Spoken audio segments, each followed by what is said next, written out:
This is Mongolian Mindset, and today we're going to be typing a former president, Jimmy Carter. I do think he got a bad rep when he was in office. I think he's a lot better than people give him credit for. I know one thing: this guy was still building homes at like 90 years old. He's deceased now, but shout out to him for still getting out there and getting in the community and making it happen. Is there anything you want to say about Jimmy Carter? I think he was a underrated president, to be honest. I think he came in at the wrong time Mhm. and he got kind of dragged down by the Iran hostage situation and Reagan exploited it and won the 1980 presidency off of it. And I think he also got hit with stagflation, which was well, if I want to get into the historicity, it seemed like more like it was something that was coming from the Nixon administration. So he kind and so it just kind of spiraled from there, and he got kind of caught up in their mess Mhm. Yeah, on yeah, multiple fronts and yeah. hurt his presidency. I don't think a lot of people are aware that when you get into office, you usually um, cleaning up maybe something that a president did maybe two terms before you, maybe two, three terms before you sometimes. So Hmm. it limits what you can actually do um, quite a bit. You just a lot of times you just gotta get lucky, man. Have the best people around you at the best time, and hope it's like the quarterback of the team. It's like being the quarterback on the NFL. Like you're gonna get all the credit, but it's gonna be literally your cabinet and everybody else I around you. mean, I mean, what really solved stagflation was Paul Volcker, not Ronald Reagan in the first place. So I mean, most people don't understand that. I mean, he subsequently raised rates and then cooled down the economy from overheating, and then he was able to recover, and then then he was from there able to recover the U.S. economy from stagflation Yeah, I at remember. the time. I'm pretty sure he wrote a book. Yeah, he did. He's pretty famous. He's written a book about it. On about Yes, and there were massive mass protests at the time. yeah, quantitative easing. In the moment, everybody, says shit, but then you go 5 years, 10 years It down. was quantitative tight. I think he rose rates, so it would have been. I think he tightened rate. I think Yeah. yeah. I think he slowed the economy down Mm, to get a handle on inflation. well, And it was a painful process for people. yeah. I mean, usually they want low ass rates. I mean, generally speaking, they want to lower rates. Like I think Trump was trying to get them lower and lower. Um, Yeah, but that's dangerous in inflationary markets. yeah, it inflates So everything. But guys, you guys know we use Berens Interaction Styles and Temperament combined with cognitive functions. We have a breakdown of all of these online. If you want a celebrity to be typed by us, you got to join our Discord and boost our server, and you'll get a link to suggest somebody for us to type once a month. If you want more hands-on experience with typing and like how we do things, and potentially like some coaching, you got to join our Demigod Dojo, guys. All right, and then you can interact with us. See what we're seeing. It can speed up the process of you getting great understanding of type. So you won't be part of the personality dummy base group, okay, guys? And yeah, is there yeah, anything so else? I found the AI overview on Paul Volcker. It Mhm. basically as Fed chair, he raised rates aggressively to combat. Raised the federal funds rate to combat inflation in the 1980s, peaking around 20% in the mid 1981, triggered two back-to-back recessions. The Volcker shock led to prime rates exceeding 21.5% and national employment rate rising over 10%, but ultimately succeeded bringing down inflation from its high levels in 1983. Yeah. Do that So, shit today, boy. But you won't have a job. no, but I mean, That shit yeah, but today, there you were won't have mass a fucking protests back job. then. And you Like won't have a he, president either. no, Reagan would have won in 19, the one would have won the 84 election. Like, hey, do that shit if you want to. You won't have a fucking job. Like, shit. No, but Hey, people don't understand. Like the Fed actually has much more control over the economy than the president. yes. Was That's my biggest point. Yeah. So guys, personality dummy base has this man as the ISFJ, um, with a considerable amount of votes with INFJ behind that, guys. Oh, well, that's fucked up. So ISFJs are informing, they're outcome focused, guys. Um, they're responding, they are affiliative, they're systematic, they're concrete, they're TIFE and they're SINE. So what we're saying with informing, so that they're gonna be beating around the bush, kind of like Blues Clues. You got to decode what they're saying. They could give a lot of extra information. They could be passive with their wording, right? Versus direct is the opposite of that. Then you have responding versus initiating, guys. It's just basically, do you initiate and change the conversation, you changing new topics, or are you pretty much staying on topic? This is one of the worst metrics overall. I really don't look at. Just saying. But if you're aware from brain imaging, you know that initiating people's are more front brain bias, so the information gets out a lot quicker for them. While responding people, the information has to travel to the back of the brain. If you want more on that, that's from Dario Nardi. And then we have process versus outcome. Okay, so is this person more about the process, the journey, or is this person more about the end product, right? Are they going to try to control to get to the end product and only do what's necessary for the end product? Or are they, just want some movement in life, just going with the journey, right? Hoping that they end to where they're going, right? They're going to be loose planners, right? Loose, loose, loose so they can like kind of improvise a little bit. Then you have affiliative versus pragmatic. Are they more about cooperation, getting everybody on the same page, interdependence, that type of thing? Or they have more of a pragmatic mindset, which is utilitarian, ends justify the means, more about autonomy, some rule breaking there. Okay, and then you have systematic versus motive. So systematic is about like finding systems and structures, right? That's gonna be your first thing you go for. Are you implementing systems and structures to get control over things, or are you more looking at the interest behind things? Or do you feel a lot better when things are dictated about what you get out of a situation before you start? Do you look at the psychological motive behind people? And then you have concrete versus abstract. Obviously, concrete is about the what is, right? You're not really exploring deeper meanings behind things. No what ifs, not about the possibilities or what could be, right? So that's abstract. And then we got TFI, and that's pretty much evaluating and judging. Um, and then you got TIFE. I just call it understanding. TI is more about understanding, breaking things down from the principles. FE is about understanding people. Then you got SENI, guys. So SE is all about like getting out in the moment, being present, just exploring pretty much the physical world. So what these guys are really doing is they're just noticing everything in their environment, right? So they're gonna be talking from a like a other perspective. They're not going to be talking about their own perspective, right? SI is more about their internal perspective. Then you got NI is about foreseeing what you want, your vision, anticipation, what will happen, and then you got NE, what could be, the possibilities, brainstorming, connections, that type of thing. So that's just a quick breakdown here.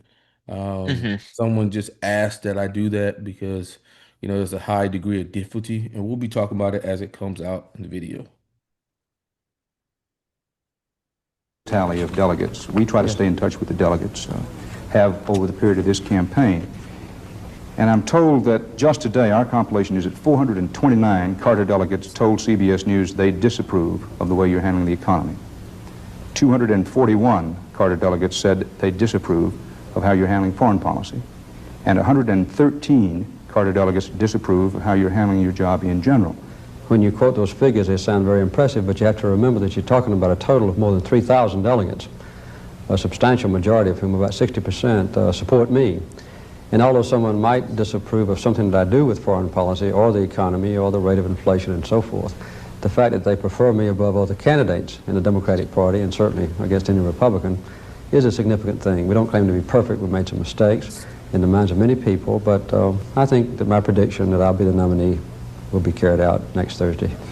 Because Mr. Carter is so confident that he is the choice of the majority of the delegates, last week there were Kennedy people clinging to the hope that he might somehow release all the delegates to vote as they please. No way will that happen, say his campaign manager and his chief of staff.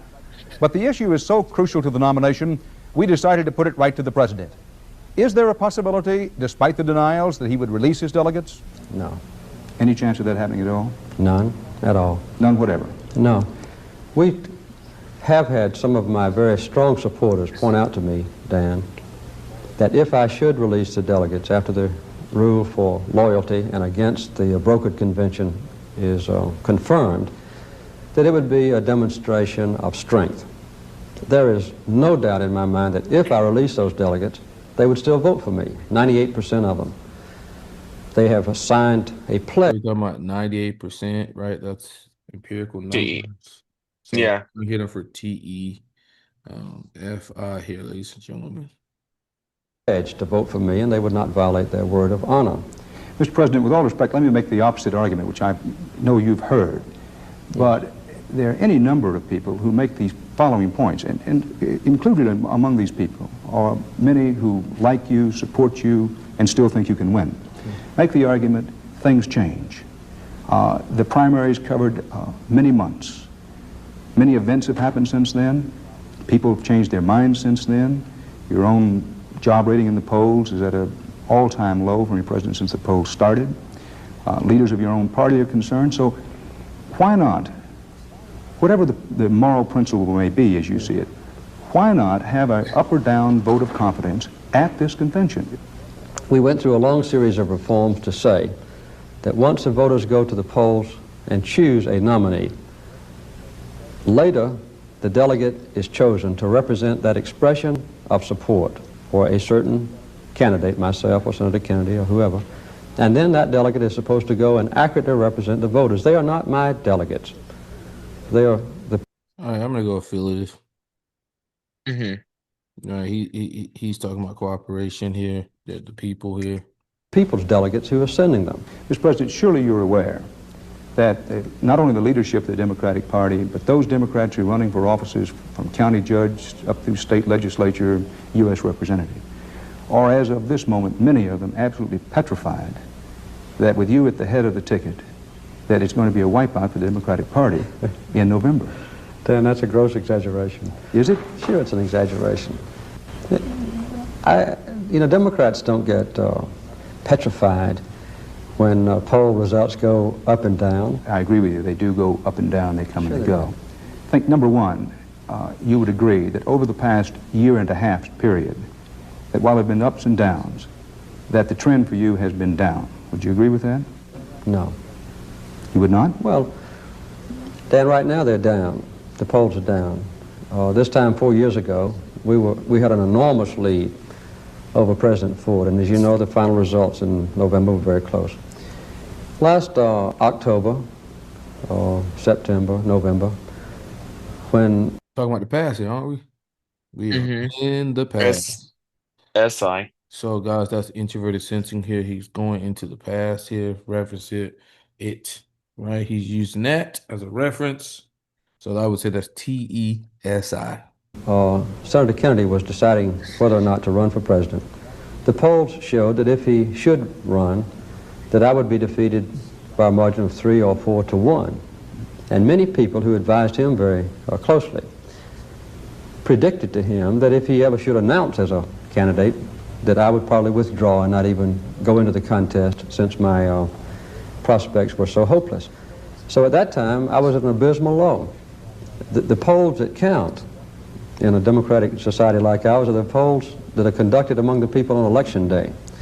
There is no doubt in my mind that in November I will be elected president, because in my entire lifetime there has never been a sharper difference between two parties and two men than there will be in 1980. The only possible time that would even approach the significance of this election was when Barry Goldwater ran against Lyndon Johnson. That was a sharp difference.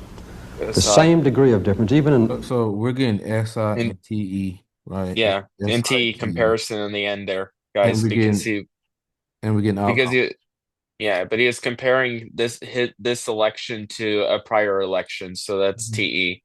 Yeah. I just wanted to explain that. TE and SI, right? Yeah, Comparing one from the but past. yeah. I was just trying to explain the TE part. Yeah.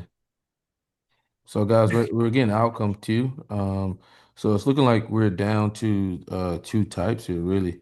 The ESTJ and the INFP, right? It's Hmm. TFI, affiliative, SINE, and outcome. You're looking at those two types here. Um, this is Mr. Rogers' brother here, so A greater difference exists in 1980. Mr. President, I know that you'll agree that one of the major differences between this year's election and 1964 is that you have a record that you have to run on. That's right. The President Johnson was an incumbent of sorts in 64, but he did not have a long record at that time. Now, in your record, you promised that you'd have inflation down to 4% by the end of your first term. Fact is, inflation's running, at my last look, was 14.8 annual inflation rate. You promised you'd have balanced budgets by the end of your first term. You haven't had a balanced budget in a year. There's no balanced budget in sight. You promised that you would reform the tax system. You said that our tax system was, and I quote directly, that it's a disgrace to the human race, unquote. The tax system remains pretty much the same. You promised that you would reduce the number of federal agencies from 1,900 down to 200. There's still 1,500 federal agencies. Now, it strikes me that any reasonable person looking at that record would say that's a record of ineffective leadership. I think you'll find in the election months ahead that your prediction will not come true. I've been wrong before, as you know. Some of those things we attempted and could not accomplish. We've had a substantial increase in government services. We've had a substantial reduction in the number of federal employees who deliver services to the American people. We've had a sharp reduction in the deficit that's been achieved between my own administration and that of President Ford's. We've had consistent economic goals that we have achieved. When we pointed out a string of economic so he just keeps going for his outcome in TE there, like consistent economic goals. So we're gonna go ahead and hit some of the stuff for him.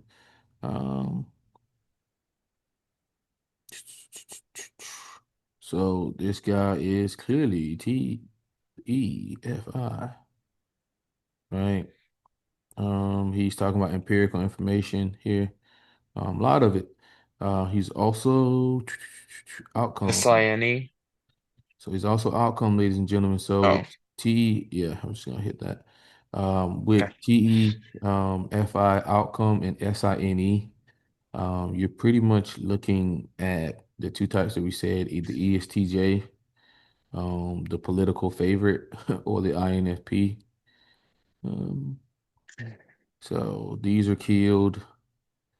These are killed. These are killed. And we're down to these two. So You crossed out. Oh, okay. Never mind. My bad. Yeah, I'm going ahead affiliative too. They're both affiliative types, right? He did promise a lot of shit that he didn't deliver on.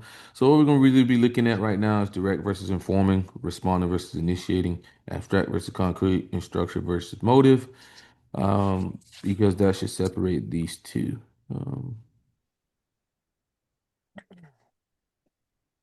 Failures, the President referred us to his successes in increasing jobs, cutting back on regulatory agencies, and paving the way for a revitalization of industry. He said he thought he had done a good job in holding down inflation and interest rates, considering the way oil prices had skyrocketed since he took office. He then gave us a few sketchy details of his new economic plan, the one he mentioned briefly in his address last week to the convention of the National Urban League. It would, he said, take advantage of taxes on so-called windfall profits. This is a $227 billion fund that's taken from the excess profits of the oil companies that will be invested in the conservation of energy, revitalization of our transportation system, and the production of synthetic fuels and the production of energy from the solar power and from coal. And will create great, beautiful TE outcome. Literally hundreds of thousands of jobs the first year and millions of jobs over the next decade. Is it a coincidence just a coincidence that's being proposed just before the convention? No, this possibility for us to put into effect the benefits of the windfall profits tax, which, by the way, Governor Reagan wants to repeal, and so-called unleash, to quote him, the oil companies, has been the result of 3 years of hard work. And only this year, early this year, has it finally got to be a part of the American law and the American tax system. Let's get back to the convention in politics. Okay. Any chance that you would consider replacing Mr. Mondale as your vice presidential running mate? No, none at all. I think Fritz Mondale is not only the best... He gives me, when he did that, fucking Mr. Rogers vibes, bro. Went through the roof. Look at that. Look at Mr. Mondale as your vice presidential running mate. Right? No, Tell me I'm none at all. lying, bro. That's like No. Mr. Rogers, bro. That is Mr. Rogers shit, man.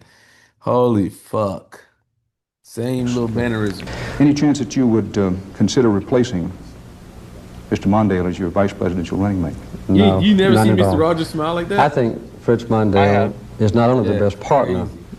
that a president ever had in this office, but also the best vice president. Under the provision of the You know what? I'm gonna look up, see if maybe I can find Mr. Rogers smiling, bro, just for shits and giggles, bro. Because that is hilarious. I'm like, bro, same mechanics. Mr. Rogers. Mr. Rogers angry popped up. That shit's funny. Let's go. Isn't it amazing how each one of us is somebody special?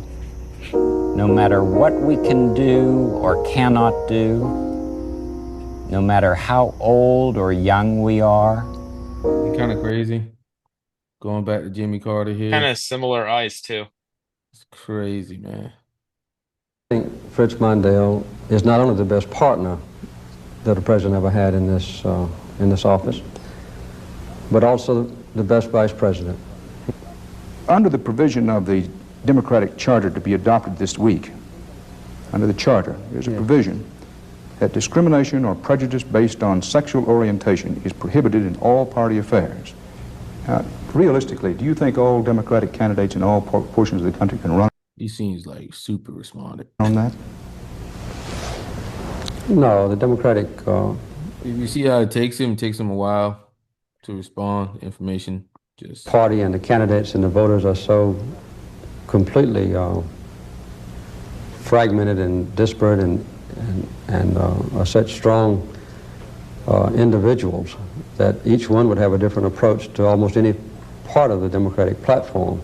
And that's obviously one of those controversial issues, as is abortion, gun control, the Equal Rights Amendment, and so forth. So I don't think you would have unanimity among Democrats on any issue. Mr. President, I do not wish to spend much time on the Billy Carter affair. I'm sorry, I know that you would like to spend a great deal of time on that at this particular time. But in listening to you on Monday evening, it appeared to me that you were attempting to frame the issue incorrectly, perhaps not purposely so, but incorrectly, that you argued that Billy never influenced American policy on Libya. Yes. It seems to me that that's not really in dispute, but the issue is that you may have showed a lack of judgment in permitting Billy to lead the Libyans on when you should have and could have stopped him right away. There are several issues. I think the most important issue was whether or not anyone in the White House or in my administration had done anything illegal or improper. And the answer is that no one did. And the other question was whether Billy had any influence on me or whether he had any influence on anyone in the government. And the answer is he did not. And the third question is, did he try to influence me relating to Libya or anyone in the government? And the answer is that he did not. What did you do to let the Libyans know that Billy wouldn't have any influence on you whatsoever? The Libyans, I think, were able to observe whether or not our policy changed with respect to the delivery of airplanes and so forth, and of course they saw that our policies did not change. In retrospect, might it have been a mistake not to have sent a message clearly, publicly, to the Libyans, that if you have any idea that Billy has any influence with me, I want to make certain you understand that he does not. Looking back on it, would that not have been something that you should and could have done? Dan, since your question is hypothetical in nature, let me give you a hypothetical answer. If I had known in March that Billy had received any sort of loan or payment or money in any fashion from the Libyans, then I should have done what you just described. Had I known that he had any sort of financial relationship with Libya, I would have made it clear to Billy and to Libya that this was a non-productive effort that might have been mounted by Libya. Mr. President, have you suggested to Billy that he return that money forthwith to the Libyans? I have not talked to Billy about Libya under any circumstances since the first day of July. Do you think it would be a good idea if you returned the money to Libya? I think it would be, yes. The last thing I said in my press conference statement was that I was deeply concerned about Billy's receiving any money or favors from Libya and his possible obligation to Libya, but that under no deeply concerned that's any circumstances in the past or the future would he have any influence on me in our relationship with Libya, and under no circumstances in the past or future would I derive any direct or indirect benefit from Billy's relationship with Libya, either while I'm in this office or after I leave this office. But you would like to see him return that money as soon as possible? Yes, that would be my preference. Have you talked to your mother about this problem, Mr. President? Yes. What did she say, sir? I think I won't relay the private conversation with my mother. I'll respect that, sir. Thank you. Mr. President, there's been some obfuscation. I'm not, again, certain whether it was purposefully done or not. I think he went across that FI and you smacked that down. Yeah. He was, yep, FI went, nope. Nope. Absolutely We're not going there. We're not going there. About will you or won't you debate on the same platform Governor Reagan and Representative Anderson? Will you give me a yes or no answer about that? The answer is yes, but I would like to pursue that answer just one step further. The most important thing is for me and Reagan, just the two of us, to have a complete ability and opportunity to debate every issue, domestic and foreign, that's important to the American people. I hope we'll have several debates.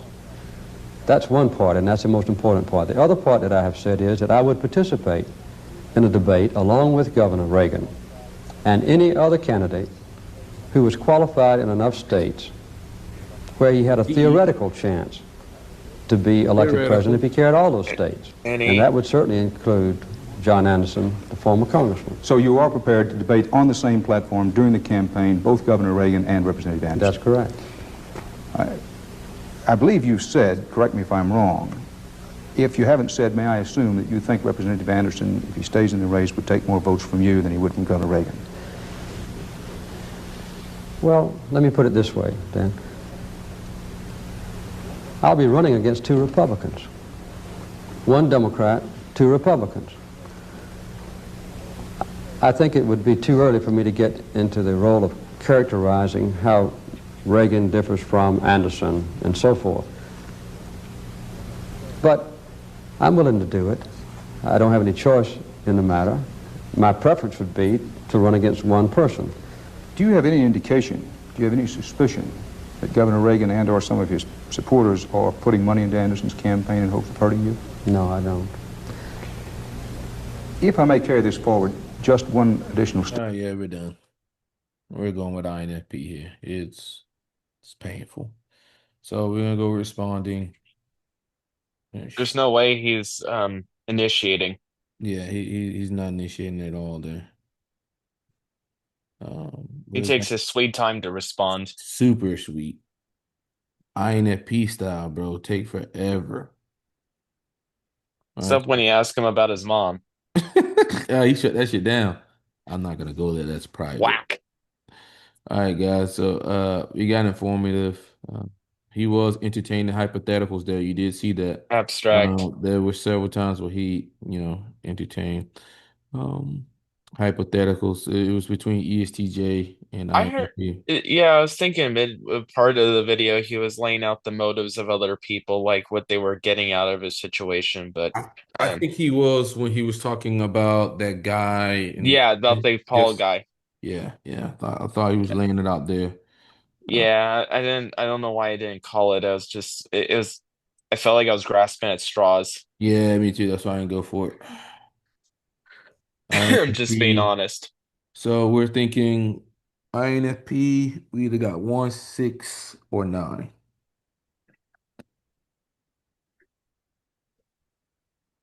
Hmm. I think he is. I'm thinking it's between 1 or 9 if I were off the cuff. Yeah. Um, I'm gonna I'm gonna ride with.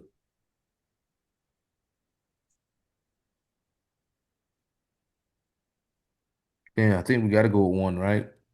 One W9. Yeah. I think Yeah. we got to go with one I W9. think the one's in the lead. Yeah, yeah, because I mean he's in political office and shit, and I think he got to be what SO SP Yeah. Hmm. got to be. I mean he's in political office. He's president. So we got to go with that. Subtype, we're going dominant slash normalizing. I I would go normalizing dominant. Do you think normalizing dominant? I'm thinking so. Yeah, I remember it's I INFP. Yeah, So I mean, dominant INFP ain't gonna look like a dominant of another type. Um, true. so I uh, didn't think he came off dominant that really. I think he was more normalizing, but I think there is a dominant side to him. dominant side to him. And I think he's prodigy, man. Oh, most definitely. Yeah. And he even had some NI in there. I didn't point it out, but what Yeah. will be? Yeah. I There were mean, quite a few statements like that. I was like, NI, but those INFPs be really developed, man. Like really, really fucking developed. Just because, like we've said, like they are forced to develop. Like to be honest, and I mean, people gonna like say whatever they want to say, but FI is not a thing that like the world really covets, right? They really like TE. They really like this is a TESI world. So for him, he has to develop his inferior function like crazy. well, Very his T cool. it he put his TE on the forefront. Yeah, If you watch if you see the interview, like it's pretty obvious that he had to really develop it. yeah. And so that's got to say a lot to his FI. Putting the FI, in the closet, your hero function, for your inferior function. So, like I said, those INFPs tend to be very fucking well developed. Okay, very well developed. I gotta say, and all INFPs go to heaven. Yeah. Yeah, but that was a fun one. We got another president. What do we get? We got Obama, ESTJ. We got Joe Biden, ESTJ. We got Donald Trump, ENTJ. And now we got Jimmy Carter, INFP. I guess we'll do some more in the future. Yeah, Yeah. yeah. We'll I do some think, more. well, I mean, like Nixon probably ESTJ. Yeah, Um, next is probably ESTJ. Um, yeah. Um, oh, we had you think, JFK. We had JFK. yeah, JFK. JFK, yeah, ESTJ. Yeah, But yeah, I'm thinking HW probably ESTJ. is TJ or ISTJ. Yeah, I think he's probably ESTJ or something. George Yeah, W. and Bush. I think his son is probably ESFJ, and I think we're gonna do that in the future Yeah, soon here. yeah, yeah. That'll be fun. That'll be a fun one. Yeah, yeah. I got a lot of respect for that guy, man. I didn't have a lot of respect for him when he was in office, but like I said, man, boy, my mom used to say this saying, when you go from heaven to hell, you really learn to appreciate a lot of stuff. From heaven to hell. That means when you go from something good to something shit, you like, fuck, man, damn, I had it so fucking good. So when I was a kid, George Bush, everybody hated George Bush. So now that I'm older, I'm like, damn, man, George Bush was not as bad as we thought. It's kind of funny how the media gets in your head and they control narratives and they'll say, oh, this guy's evil and all this other shit. It's kind of funny, man. Um, Hmm. then you get fucking older and you get slapped around by seeing shittier stuff. So Very interesting how that changes. Probably the same thing for Jimmy Carter there. He got crushed with the economy. And like I said, when you're the president, you're the quarterback, right? When things go good, you get all the praise. When things go bad, they want you to fuck out of there. Okay. I mean, under Reagan again, like they had aggressive monetary tightening, and somehow the economy bounced back, and then Reagan's praised as a mastermind. hmm And I mean, it was all Paul Volcker behind the scenes running the show. Yeah, but the thing is that people aren't gonna do the actual work to figure out who actually was credit for it. They're just gonna go to the outside and be like, "Oh, this guy is so great," you know? They say the president is symbolic of the era itself. Yeah. Well, they say symbolic of the people or some shit like that, whatever. Well, symbolic of the era, like, oh, the economy is great during this time, so was the president. Yeah, That yeah. made the difference. Yeah. I mean, just like Bill Clinton, Hillary was running everything. Yeah, She was running things so much she thought, man, ain't no way I'm not gonna be president. yeah. You gotta think, ain't no way I'm not gonna be president. I've been running shit for fucking 8 years, motherfucker. The best, the best economy you guys have pretty much ever seen. Bill shit was insane. So, uh, His numbers were impressive. I I mean, think it was one of the best. I think it was better than Reagan's. Pretty yeah, sure. it was. It was. Yeah, He exceeded Reagan yeah, by far. yeah. His Yeah. shit, they were booming. Um, guys, this was an interesting one, but like we said, those INFPs out there, man, Oh yeah, man. did we say that he was ENFP? We Who? typed him. Bill Clinton. Yeah, Bill Clinton was ENFP. Yeah, yeah. I didn't know if we mentioned him during Oh the shit, we list. didn't. Oh fuck, we did. Yeah, Yeah, Bill Clinton, yeah, ENFP. yeah. So we got a few presidents. We got a few of them down there. It seems to be Yeah, an ESTJ job, not. yeah. I Even Eisenhower, I'm pretty damn sure he's an ESTJ. think so. It'd be interesting. I think we could find interviews on him. Yeah, it. Yeah, you can I know they for look him. at him. I mean, I know. I thought the interest rates were pretty high, or like not the interest rates, but something was really high when Eisenhower was in office. Can't remember exactly what it was. I think it was how much the government had to pay or something like that. I can't remember exactly. But it used to be really high during Eisenhower's time. I think it was like how much the corporate had to pay or something like that. Um, Well, I mean, just tax rates were significantly yeah, there higher. we I go. mean, Tax rates. There was a tax rate. yeah, I mean, it was 90%. Yeah, yeah, And then Kennedy raised it down to brought it down to 60. yeah, yeah, yeah. And now I think it's down to what, like, I forget, like 20 or 30 or something like that. Yeah, So yeah, it's in the 20s. yeah, I'm pretty sure. we're around here just throwing random TE data out. It's like crazy, just random TE. Um, but yeah, guys, comment below what you guys think, and like we said, if you want to join our Discord, I think it's going to be one of the best places when it comes to MBTI. You guys know we are strictlers for the information over here. But if you want to be part of somebody who can request a celebrity for us to type, you got to join our Discord and you got to boost the server, and then you will be able to request one person a month, and we'll shout you out as well. But me Yeah. and Star are out of here, man. Take it easy, guys.